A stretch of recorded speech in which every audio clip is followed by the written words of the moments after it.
Okay, guys, we're back at it again with practice quiz 3 for organic chemistry 2.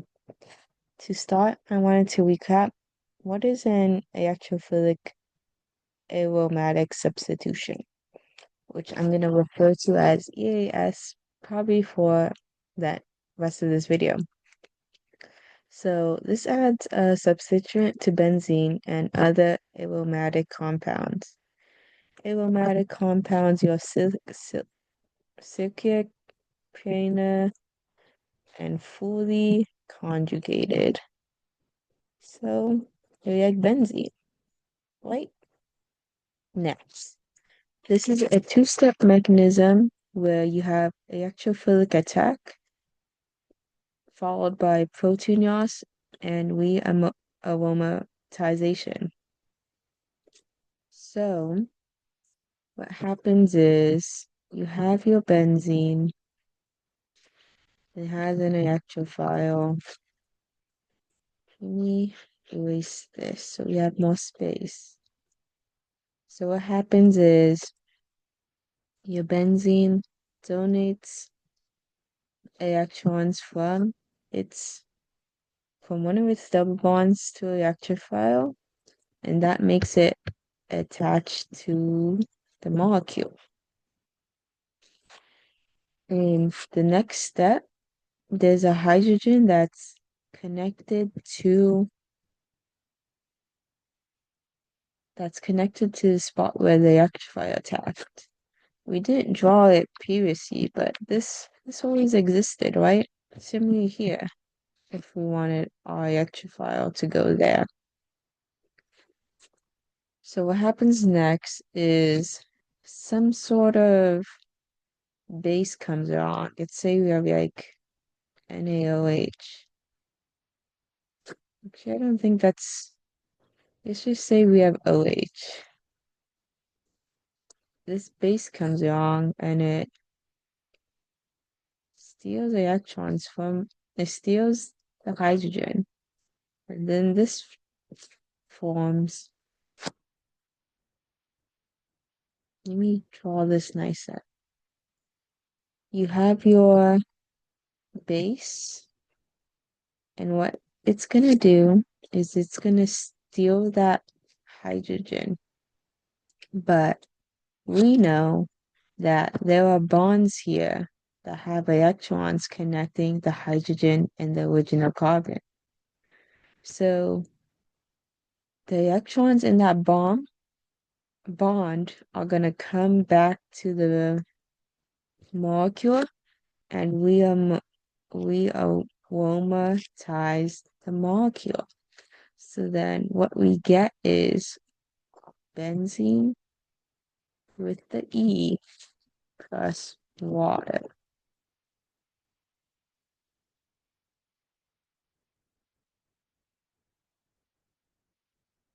Now, let's say you wanted to add another electrophile to this molecule. The question is, where is it going to attack? I have here that the most potent activator controls the position of attack by the nucleophile, which is our benzene or aromatic compound, right? So there's a ranking system here. At the top, we have our most powerful activators, which is N bonded to two alkyl groups. And alkyl groups are just like methyls, ethyls, and any other carbon chain you want. Next, after that, you have the oxygen bonded to an alkyl group. And something you'll notice with your most powerful activators is that they have their own pairs. And the ion pairs provide extra resonance stabilization for the aromatic compound. So that makes it really want to attack other guys, attack your electrophiles. After that, you have your alkyl and your halogen, which is X. Halogen. And these are modest activators. So they'll still encourage your benzene to do EAS reactions, but it's not as powerful as NR2 or OR. EAS is your meta directors, which are strong deactivators. These include NO2, carboxylic acid, CF3, acyl groups, and CN, which is just like close to cyanide, but it's not. Anyways, these are strong deactivators because they are electron withdrawing groups. So, like I said before, in your EAS reaction, you're having your benzene attack electrophiles. But if you have a strong deactivator such as NO2, your all the electrons in your nucleophile get pulled towards the electron withdrawing group. And that makes it harder for the molecule to attack an electrophile because it just doesn't have any more spare electrons to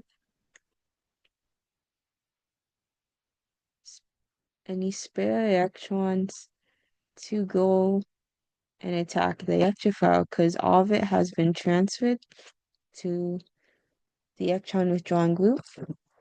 And it's not really an accurate like arrow pushing mechanism, but that's essentially the idea behind why they're strong deactivators. They take the electrons from the benzene, and benzene needs electrons in order to attack electrophiles because benzene is the nucleophile in this reaction. And something to think about is that your powerful activators and modest activators are going to be ortho or para directors, while your strong deactivators are going to be meta directors. So what this means is I'm going to draw this molecule here, and we're going to have a substituent on carbon 1. 1, 2, 3, 4, 5, 6. And we're going to number it 1 through 6 clockwise. And when I say that the substituent is an ortho director, it's going to add to the adjacent carbon to the substituent. This is ortho, and this is ortho. And you might say, well, you labeled that carbon 6, but we said that ortho is a 1-2 addition. Well, you could also label your carbon counterclockwise. 3, 4, 5, 6. So that would be still a 1-2 addition compared to our substituent. Next, we can think about para. Para is a 1-4 addition. That means that the electrophile is going to be added directly opposite of the substituent. Lastly, you have your strong deactivators, and these are meta directors, which add 1-3. So it's going to add at these last remaining spots that haven't been activated, which is not exactly adjacent to it, but it's a carbon over, and that's going to be meta.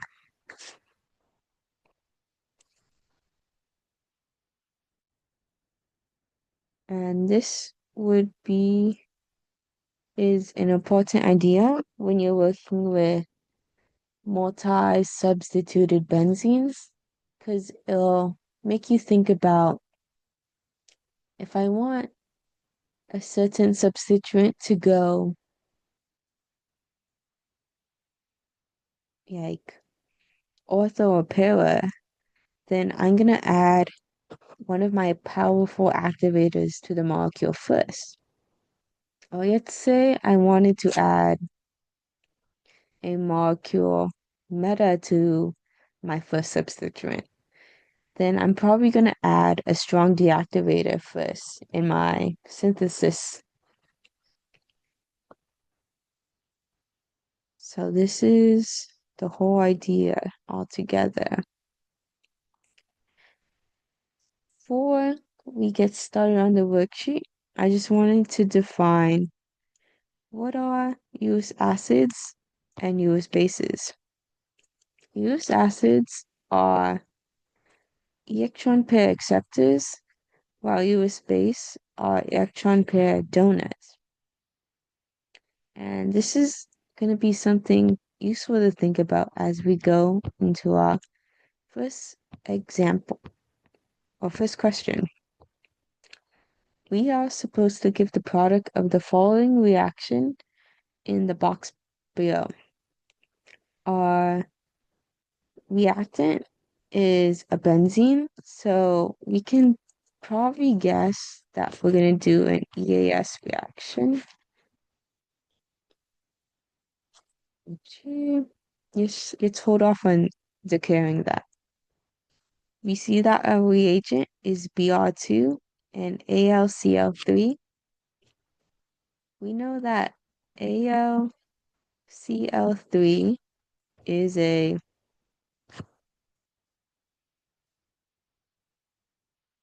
Lewis acid. It's gonna accept electron pairs because this is essentially a molecule. We know that atoms want 8 electrons, right, for the octet rule, but aluminum is only bonded to 3 other things. This aluminum has an empty p orbital, which allows it to accept electrons, which makes it a Lewis acid. Acid electron acceptor. Acceptor is one way you can remember it. Okay. And we're supposed to draw the major product of monobromination. So that means we're only going to see one bromine added to our molecule. And bromination signifies halogenation.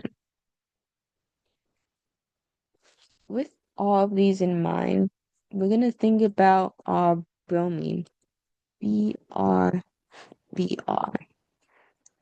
Well, this isn't exactly a good molecule for our alkene to attack. Oh, I want to say halogenation gives you an idea that this is going to be an EAS plus benzene.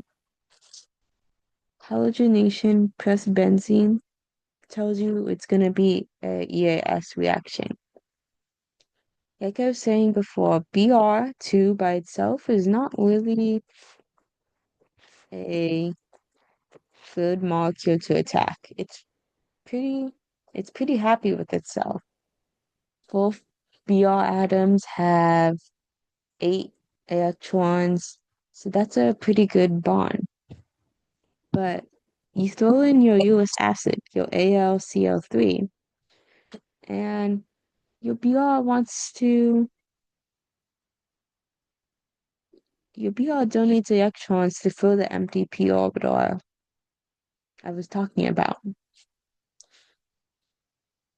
And this results in BrErAlCl3.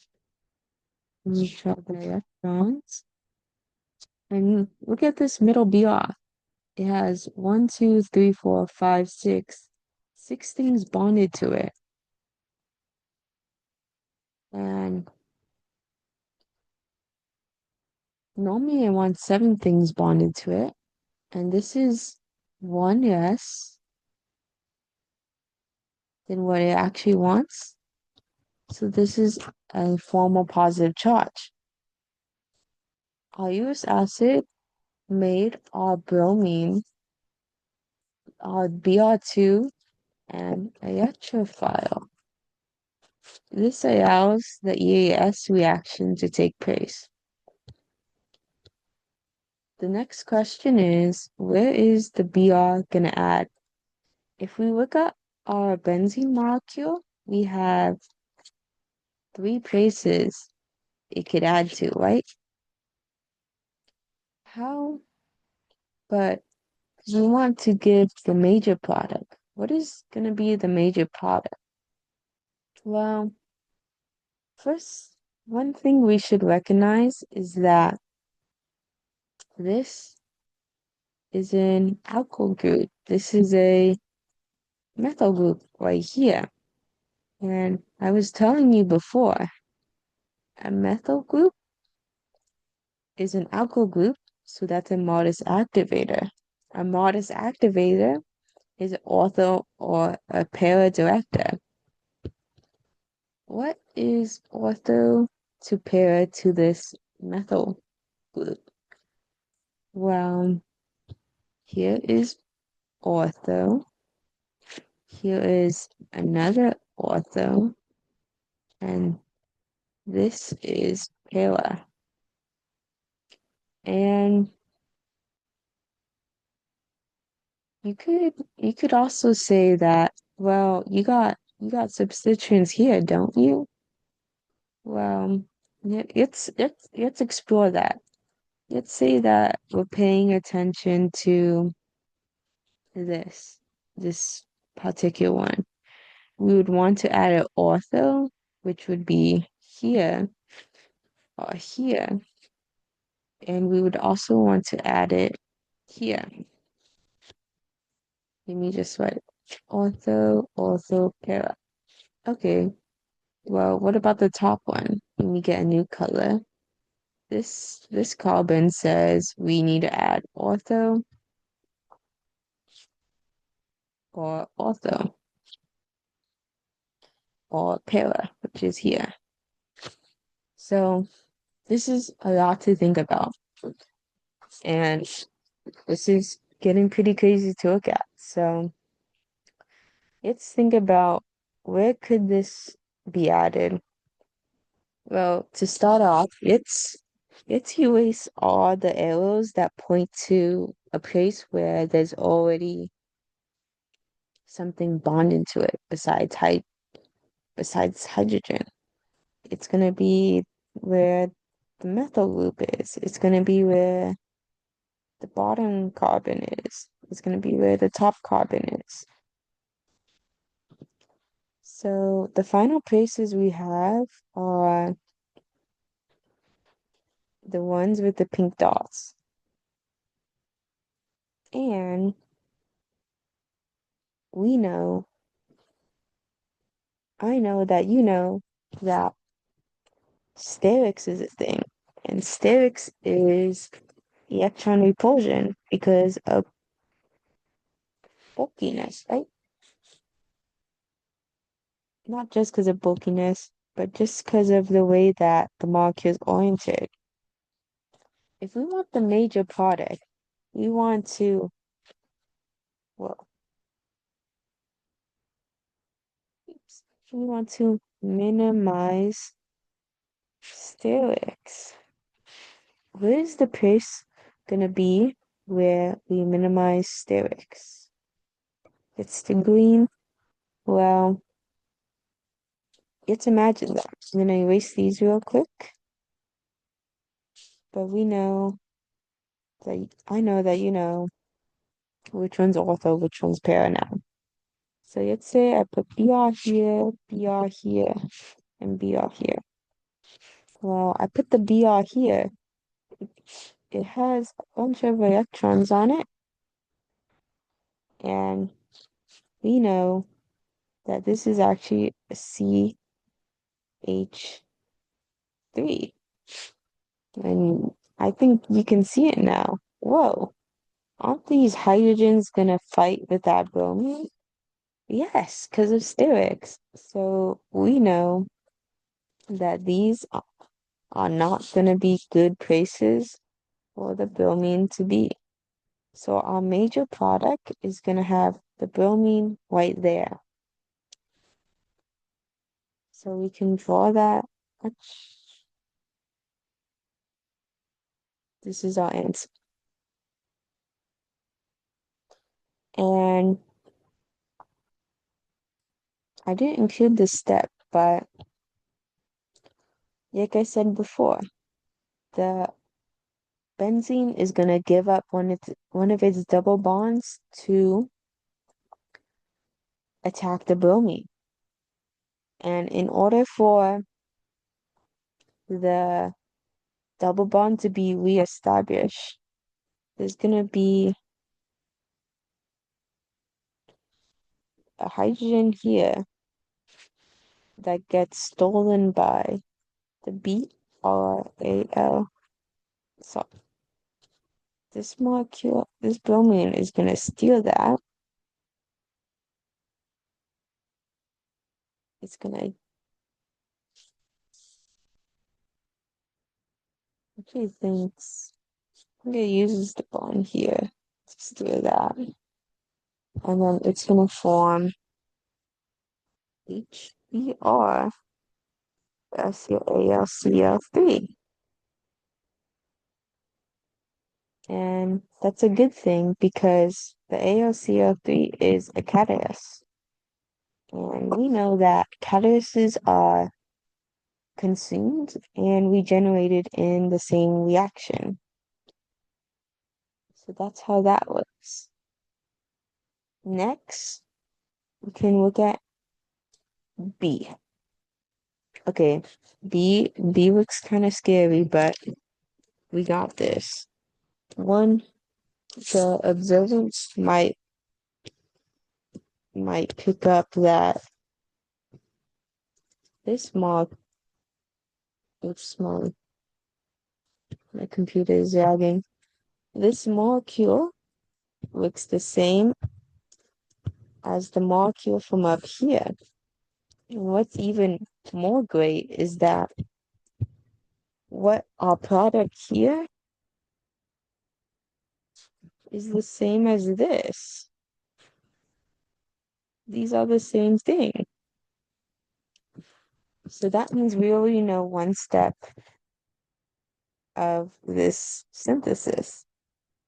So let's actually read first the question. Based on what you have learned in lecture and those pesky practice quizzes, propose a synthesis of 1 from 5, ethyl iodine 6, and any other inorganic reagents that given that 2 reacts with 3 to make 4 through that reaction. And the hint is to make 2 and then convert 4 to 1. Well, we know how to make. Okay. We start with 5. Start. And we know how to make. Okay. So let's start with making 2 because we already know how to make that. We're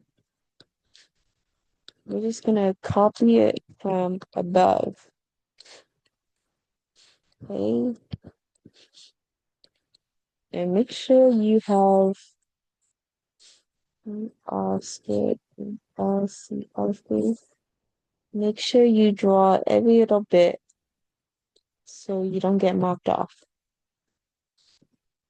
And maybe draw it a lot more prettier than how I have.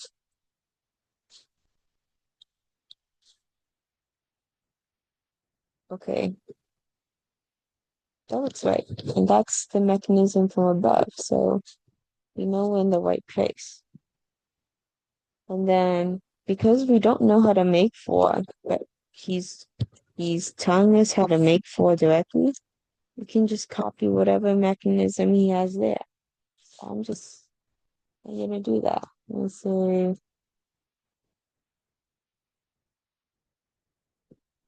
3.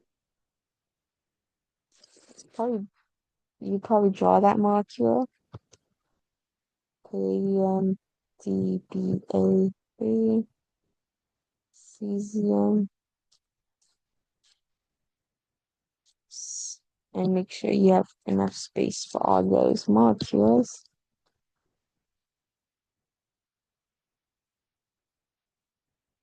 And that's gonna make 4. And now we're gonna look at what makes 4 different from 1. So everything looks the same except this H is now this alkyl group. But that alkyl group looks a lot like 6. How can I get that alkyl group, turn that H into an alkyl group? Well, what I would want to do is extract that H and make the N a nucleophile. So let me check. We can do that by using a strong base. If we recall, a strong base or a base in general, a Lewis base is an electron pair donor. So we need electron pair donor. In this particular reaction, we're going to use NaH because what happens here is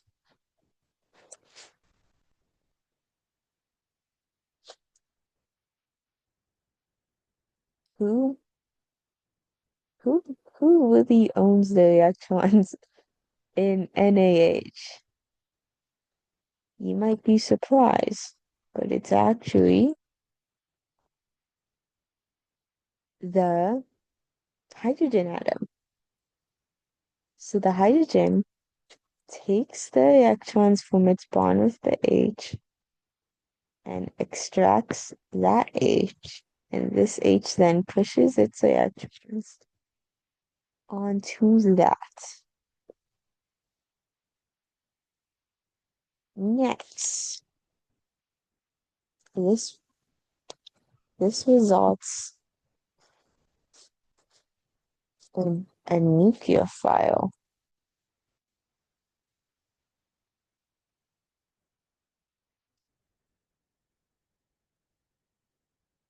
This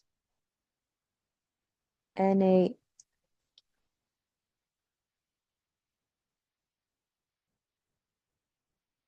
yes, so this NaH has deprotonated our molecule and it has made this nitrogen nucleophile, which I've drawn on the right side here. This nucleophile can then attack molecule 6. And this NaH and this next step is kind of something you need to remember from organic chemistry too. NaH is a good reagent whenever you want to extract a hydrogen and make the electronegative atom that was attached to it. So in this case, it's N, but normally it makes alkoxides, which are, O's with negatively charged O's.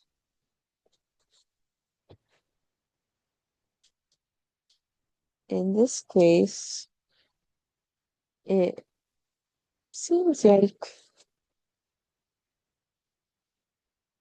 I think the nitrogen only has a lone pair that we didn't see because it has a neutral charge. It has one, two, three, four, five things bonded to it. And it wants five things bonded into it. So it makes it a neutral charge. After it was deprotonated, it received the electrons from the bond. And it now has one, two, three, four, five, six things bonded to it. And that's one more than it wants. So it needs a negative form of charge. And now we're gonna attack 6. Why can we attack 6? We can attack 6 in a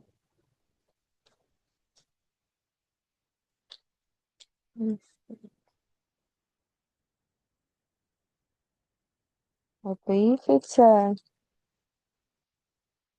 SN2 like reaction when this nucleophile attacks the alkane.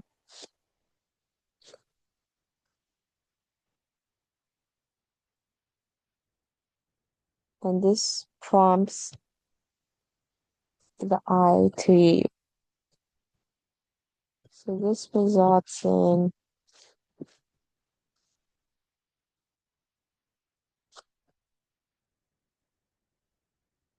one, form two, one, two. This one results in the ethyl group being added to the nitrogen. And we've successfully made molecule 1. Okay, so in our synthesis reaction, that's going to be first treating with NaH because we want to deprotonate the nitrogen and make it a nucleophile. And in making it a nucleophile,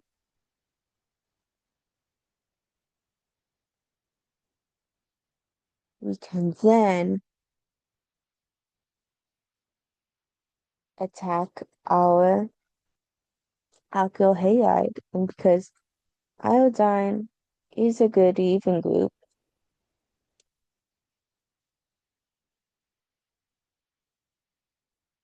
this makes this SN2 reaction possible. Okay, this would be molecule 6.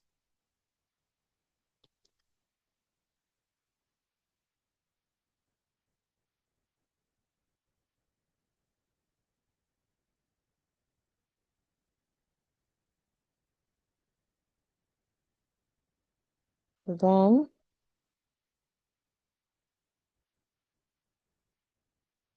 this is molecule 6. And yeah, oh, not molecule 6, molecule 1. For this one, you kind of had to, like I said, you had to remember reactions from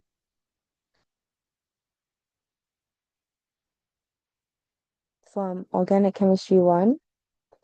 And this proceeds in an SN2 reaction because this is a primary carbon. Well,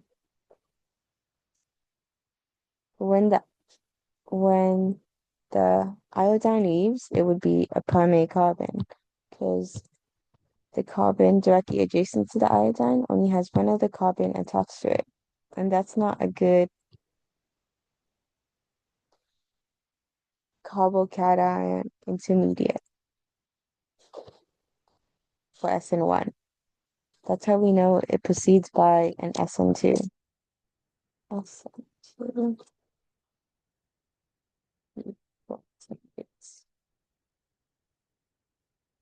Okay, next we'll go to extra credit. How much of the practice quiz do you remember? Fill in the appropriate starting materials, reagents, and then we got for this question, I think something to consider is that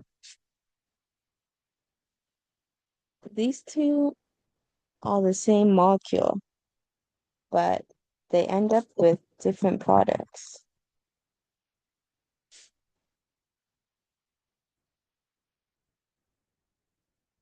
So, something that makes these products different is that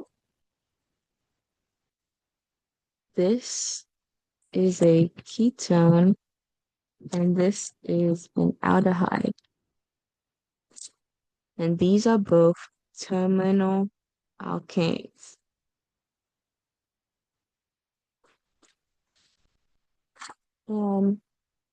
This is something you sort of have to remember. But if you have a terminal alkane and your product is a ketone, that means you're reacting with HgSO4, H2SO4, and water. For the bottom, you're doing R squared BH, where R, I think he put phenyl groups for this. He put these, with the second being H2O2 and OH. And I'm going to start by telling you what the reagents are, but I'll try to help you understand why each one works. Well, do you remember what macabre macabre is? Macabre addition? That's when you add to most stable into intermediate. And what is the most stable intermediate going to be? It's going to be a tertiary carbocation. When you have a terminal alkyne and it turns into a ketone, this is the Markov product because the oxygen was added to the most stable intermediate, which is the tertiary carbocation, but we know that this is actually a ranking. Tertiary is the most stable, followed by secondary, followed by primary, followed by just the CH2. We can see that for this ketone, there's a CH3 here, and there's also a carbon here. So in the making of this ketone, this was a secondary carbocation. If you look at the aldehyde and you consider what kind of intermediate it was, it's only bonded to one carbon and one hydrogen. I put the H's there because we know that what stabilizes a carbocation is hyperconjugation, and that is donation of electron from CH bonds into empty pi orbitals. The more CH bonds you have, the more hyperconjugation. And that's why a tertiary carbocation is the most stable because it has the most CH bonds for donation. So as I was saying, with the aldehyde, there's only one other carbon attached to where the ketone is. So this wouldn't be the carbonic carbon. This would be anti-carbonic,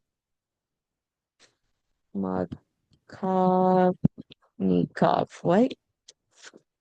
So my trick for remembering the reagent for the terminal alkynes and what product they form is that you're gonna have HgSO4, H2SO4, H2O, and that's gonna make a ketone because it's gonna make a Markovnikov product. But if you have a terminal alkyne and you make an aldehyde, you need to go through this first step is hydroboration. And hydroboration is you have this thing, right? This is R squared. R doesn't really matter. We're just concerned about the B and the H bond, right? Again, who really owns the electrons in this bond? It's the hydrogen. And we know that when the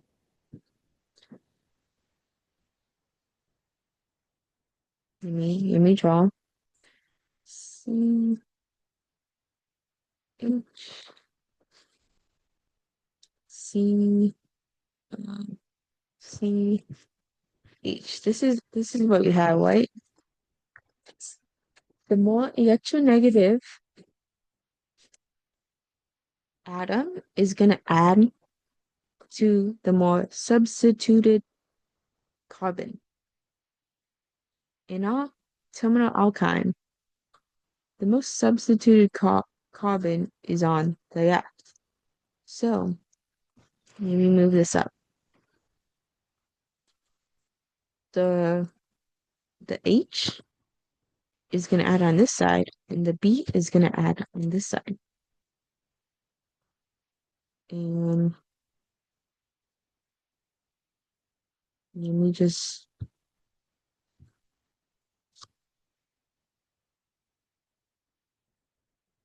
oh wait, I gave that an extra H. I like the F carbon had too many hydrogens attached to it. But this is essentially the addition.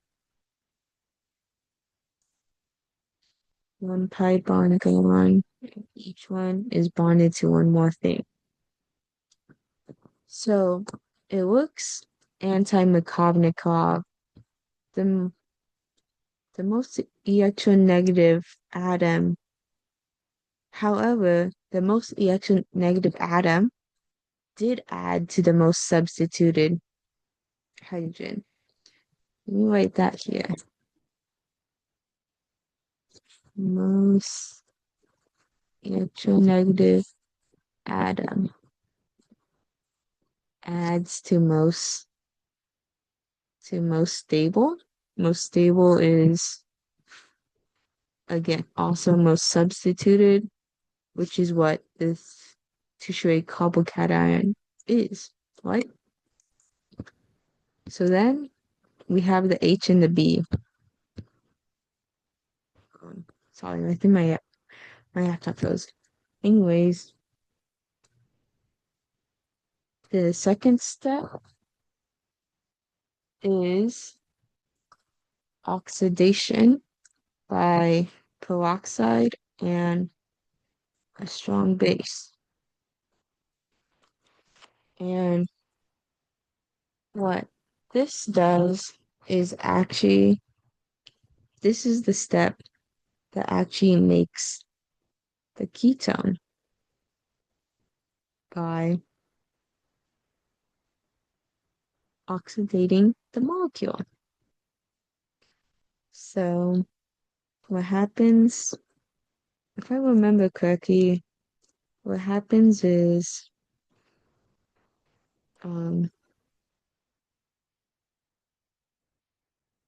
this B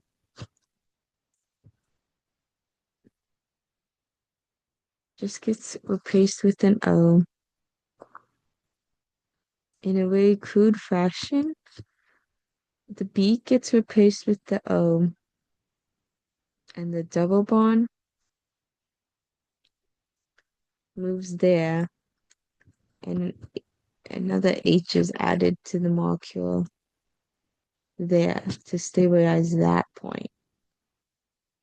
And this mechanism that I'm describing isn't the most correct, but is essentially what happens because I don't remember that we were taught the mechanism. Yeah, so that's what happens there. For let me show everything all together, and then we'll go to the next example. Okay, next. Next, we have the hydrogenation with palladium. And this is, on this side, is also a form of hydrogenation.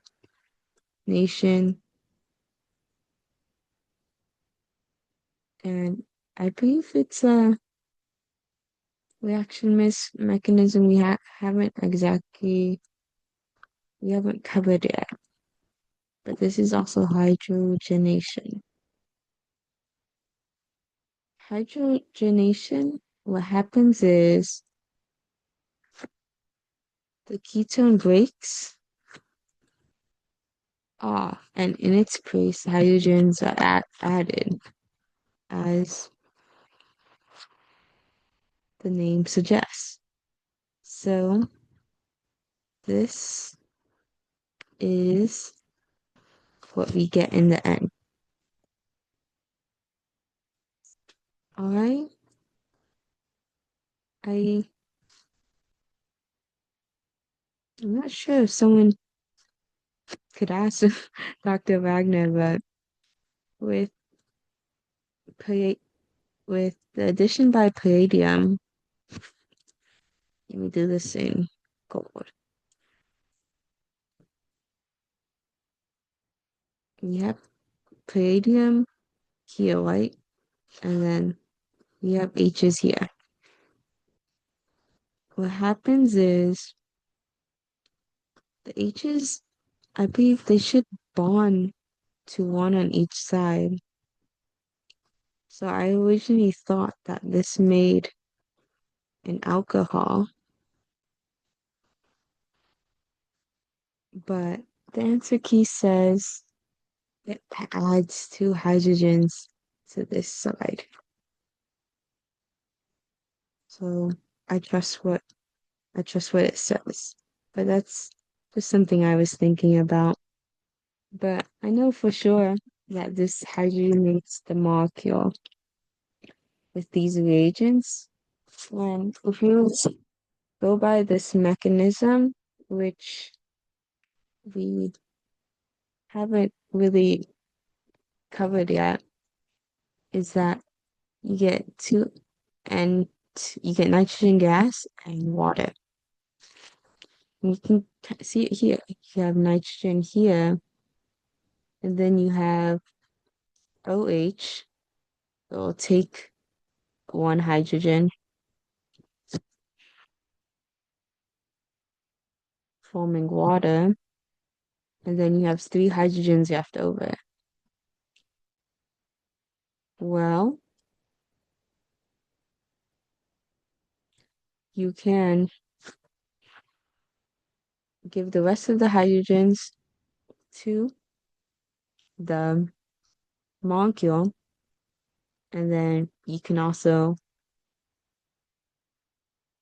make water and regenerate the base. Yes. Okay. Then we have the last one. OH. You have a diol, and then we're having it react with MnO2. We should remember that magnesium oxide is an oxidizing agent. And that means that it's going to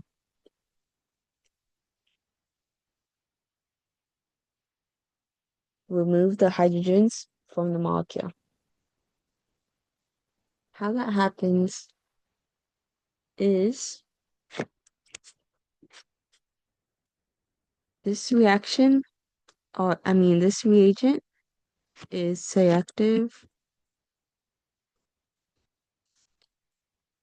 for allylic or benzylic carbons. So that means it wants carbons. I mean,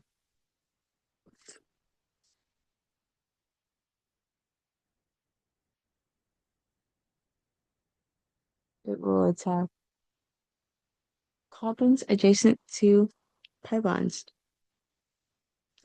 So we have two pi bonds. The other carbons would be this one, and this one. So our first instinct would be that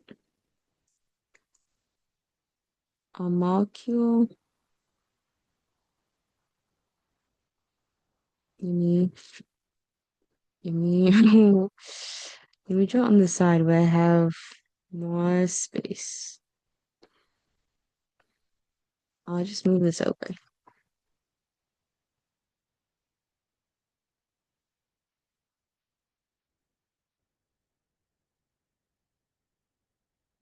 Then we have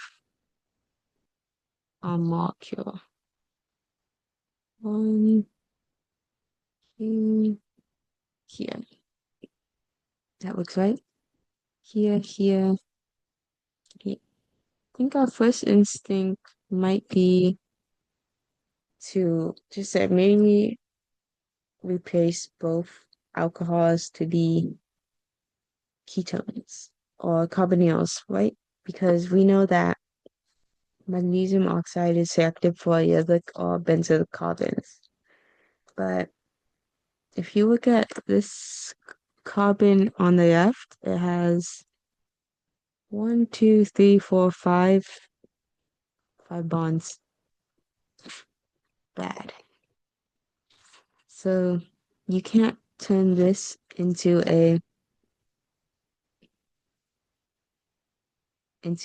carbonate. So the right answer is we keep this as an alcohol and leave this side as our carbonyl. And make sure to draw the pi bonds like this there. And another reason why this diol, this alcohol might not react is because there's no H attached to this carbon. If we remember PCC will only work if there is a hydrogen that can be extracted from the carbon. Oh, yeah. Let me talk about what I mean.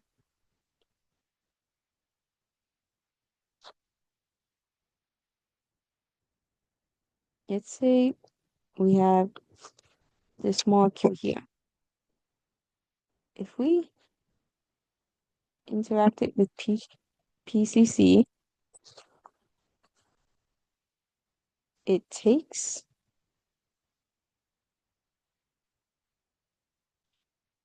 both H's and a mechanism unbeknownst to us. And it forms the carbonate. And it makes sense, right? Because this carbon has four things bonded to it: the alcohol, the hydrogen, and the two alkyl groups. And this carbon still has three things bonded to it: the alkyl groups, and then the two double bonds with the oxygen. So that's another possible reason why that alcohol would not react is because there's no hydrogen on the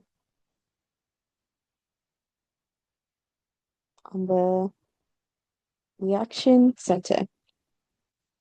Nice. Now we'll do question 3. Oh, hello, we should know this one. This is our Diels-Alder reaction from our last quiz. So, we know Diels-Alder. You have your diene, your dienophile, and they form a bond. These electrons go here. These electrons go to this carbon. And you draw this nicely. And this goes to the middle. And our resulting molecule is this. And I'll highlight in blue which bonds were formed as a result of the Diels-Alder reaction. So the same thing is going to happen here. This top bond goes to the middle. This bottom bond goes to, should more accurately go to this carbon. This should go to this carbon, right? But we have all these other things attached to it. How do we know what to draw? Well, we can imagine it. We have this here,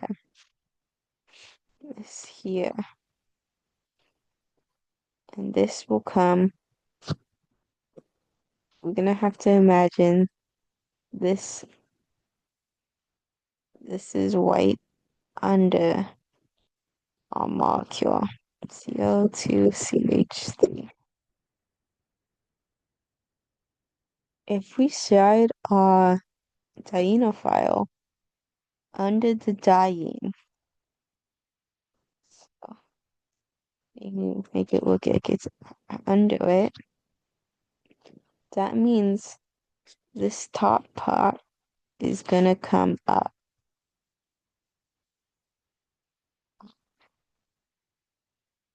If the top part goes down, that means these on these substituents are gonna go down.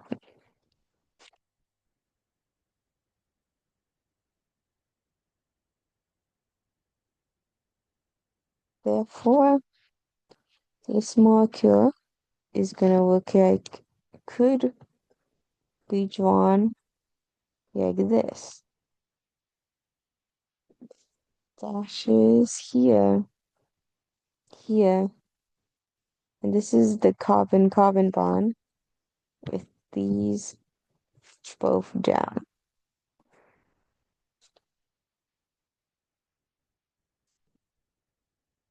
We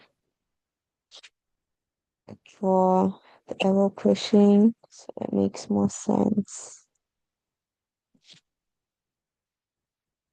Or I hope it makes more sense. It's kind of like something you have to imagine spatially, that hard to capture in your plane, drawing just in a plane. But just just kind of think about it. If your DNA file is gonna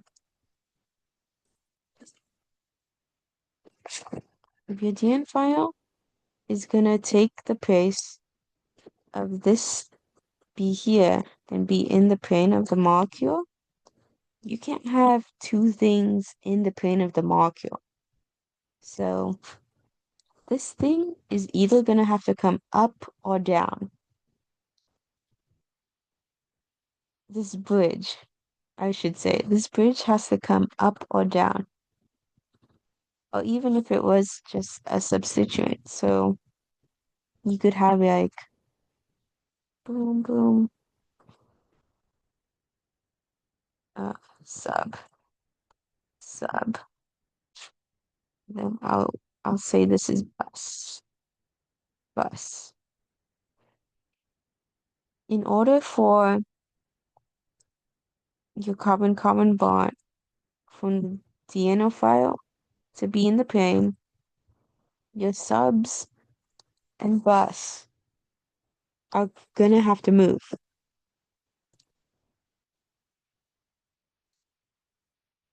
If your subs move up, that means your buses are gonna move down. And that would look like this depiction. But you could also have the DNA file come from above the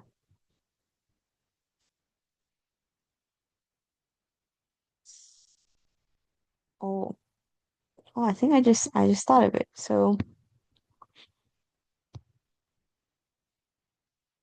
it's like sort of like imagine the DNA file is pushing the substituent. If your DNA file comes from the bottom of the diene, say this is your DNA file, is the alkene. We say alkene diene, which is this.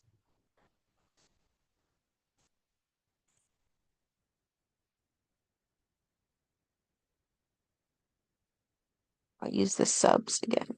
Sub.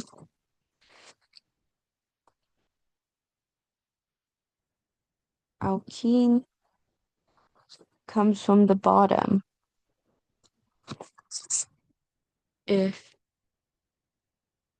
okay, imagine you're in a pool and let's say that someone comes and swims under you.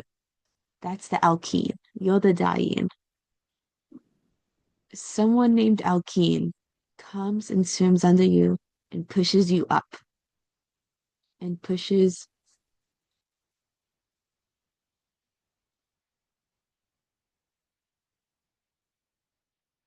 not, I don't want to say pushes up, but just to say, like,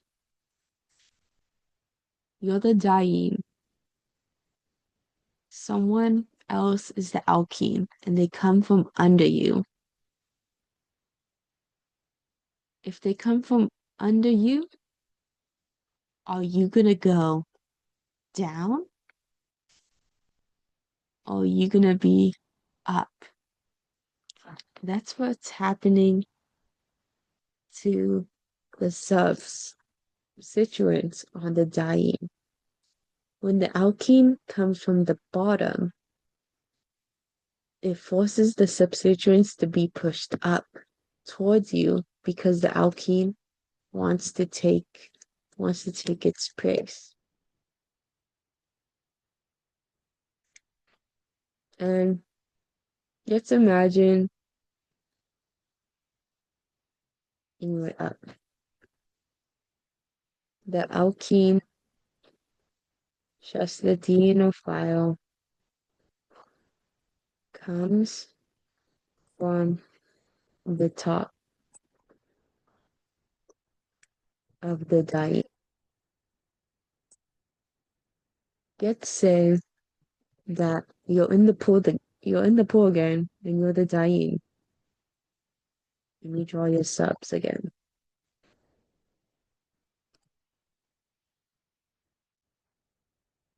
And let's say someone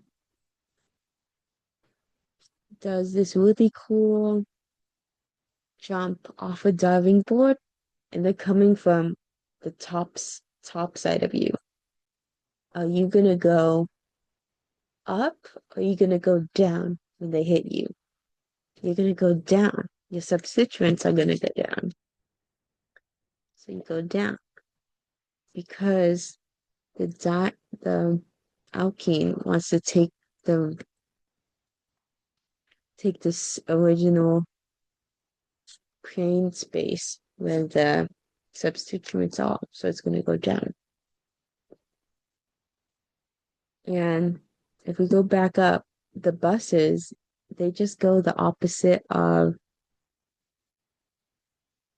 where the substituents go because that's the only other place they can go. You can't have both come up because that's like sterically hindered, and that molecular geometry kind of just doesn't exist. So you can draw your molecule like that. And that was just to understand why the dienes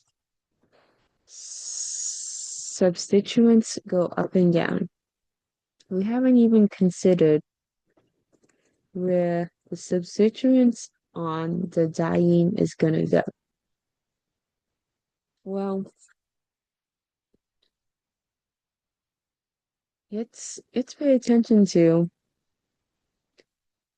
the fact that it says endo and sterics.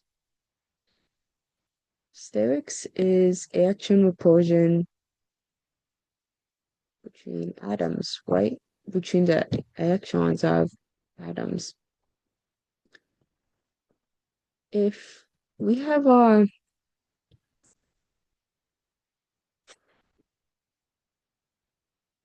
bridge coming up, wouldn't that, this is what I'm saying, if my software wouldn't add, if we have the CO2, actually, I'm just going to go a different way and just answer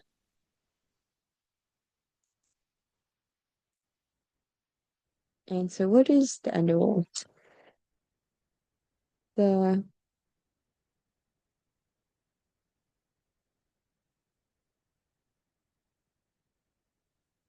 the endo wall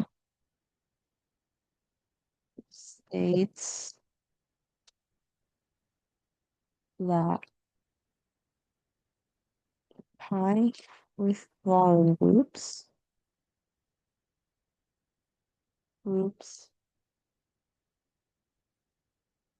should be under claim of Diet. This is because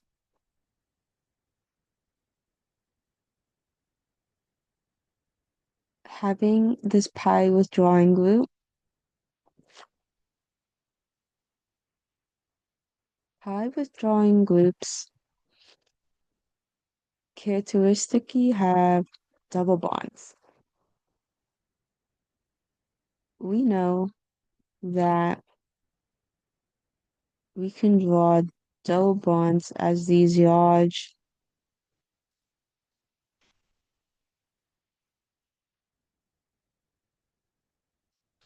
with these large overlapping pi systems. And because these pi systems exist, it's possible for the pi system from the electron withdrawing group to overlap with the pi system of the aromatic ring. This overlap stabilizes the molecule.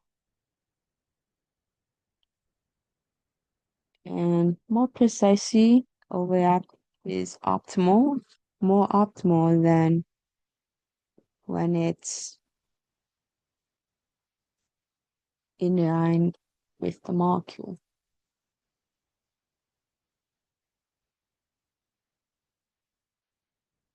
Second is because, it minimizes sterics. If you have your big group under the molecule, then it's not gonna conflict with,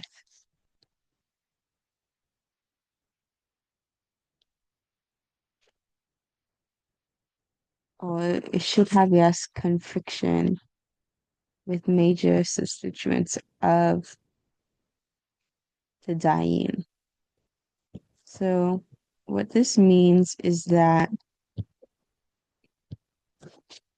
we want our CO2H3 molecule to be under, which is a dash bond here.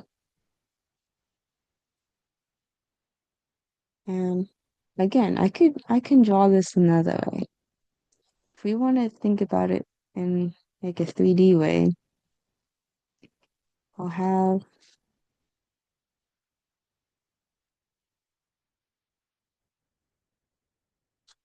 this is how my molecule is gonna look. And I haven't drawn any substituents on it yet, besides the bridge carbon on top, my subs. And again, my buses are gonna go down. Bus. And the CO2 is also gonna go down. CO2HCH3. Let's imagine if I drew it on top. Well, we don't have to imagine. I'm drawing for you. If it goes on top, it's gonna sterically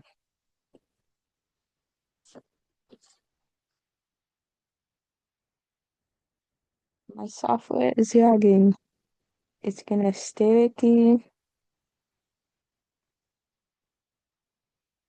I'll give that a, it's gonna sterically hindered by the bridge carbon here.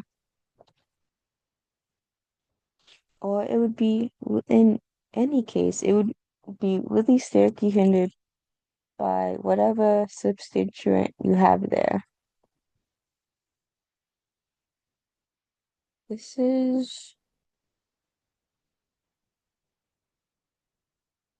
why we want the alkene to be below the plane, under, above, it can be above or below the plane of the molecule.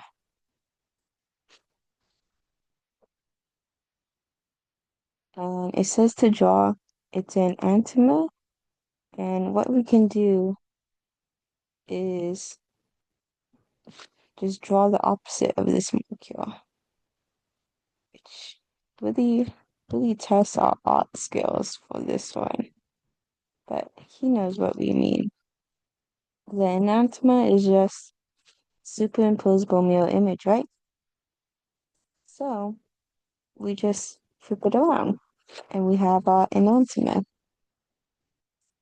Why are there only two isomers that are favored and not four?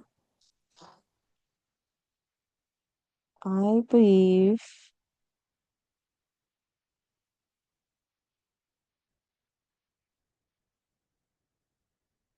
that is because of the endo rule. Endo rule states that pi withdrawing groups should be above or under the plane of the diene because of optimal overlap of the pi system of the aromatic ring, which stabilizes the molecule, and it also minimizes sterics, as we've seen here.